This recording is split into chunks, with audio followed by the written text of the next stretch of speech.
General, appreciate you being with us. You heard Nick's report. What impact could it have on the war if Russia is indeed sharing advanced drone tactics with Iran? And how capable is the United States' drone warfare? Well, it has a very substantial impact if they're providing the precision for targeting that appears to be happening. So this is a big issue. And by the way, as an aside, I think it's long since time that the U.S. Congress votes on the sanctions package that Senator Lindsey Graham has put forward and has, as I understand it, 90 of 100 senators supporting it, which would do a great deal to punish the Russian war economy at a time when actually Russia is benefiting from this because they're going to get more oil revenue with the price going up and with the temporary lifting of sanctions on their sale because of concerns about the price of Brent crude. Look, our counter-drone capabilities, I've said for years that we should learn more rapidly from Ukraine. Ukraine has offered that actually to all the countries engaged here. And we're not seeing remotely the number of drones being launched at us and our Gulf state partners in Israel that happen every night in Ukraine. In fact, I went on a mission with a Ukraine drone interceptor team flying drones like the ones you saw. The pilot of that team had taken down over 100 drones that are in action every single night. And they're really doing quite well, but it's a very comprehensive approach. By the way, the UAE, in my view, has done this particularly well. They have their own electronic warfare system that's proving to be very effective.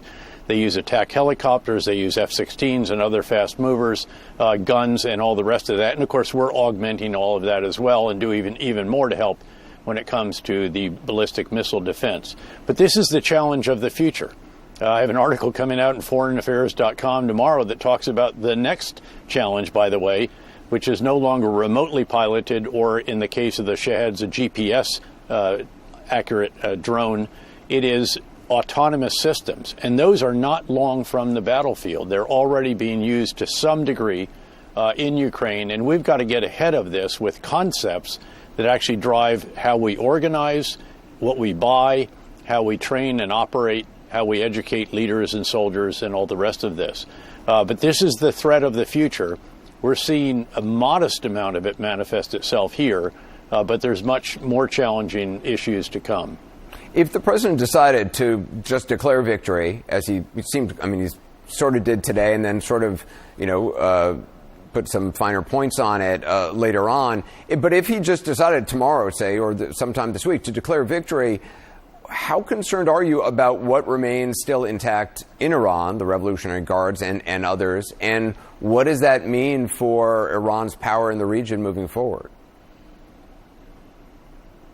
Well, we've done enormous damage to every single category of target. Every mission the president has assigned the military is well along, with a couple of exceptions here and there. One of those is just the drone stockpiles, which, as you saw in the videos, a number of these are underground.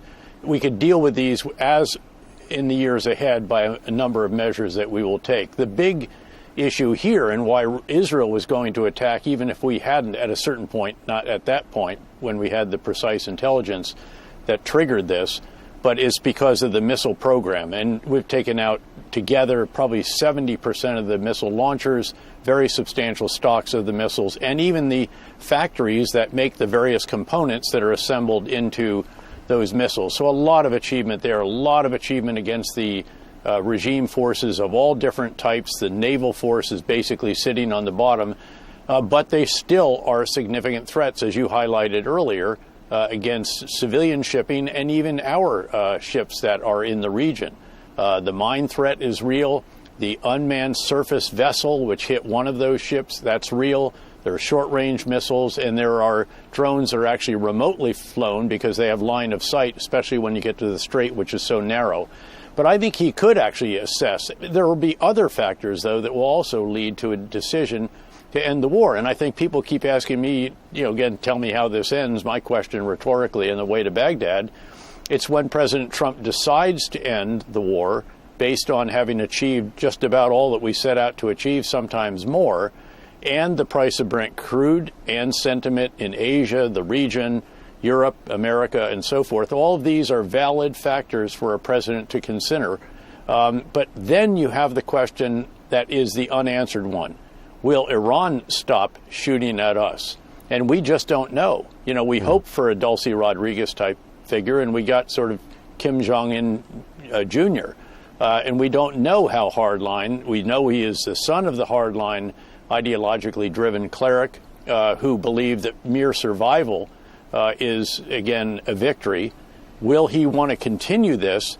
And that's when other forces will come in. At some point, China needs to go to Iran and say, hey, you are devastating our economy. You know, we have strategic stockpiles of crude oil, and we're going to release 400 million barrels of that. That's just 20 days out of the Gulf, though. There are no strategic stockpiles of LNG.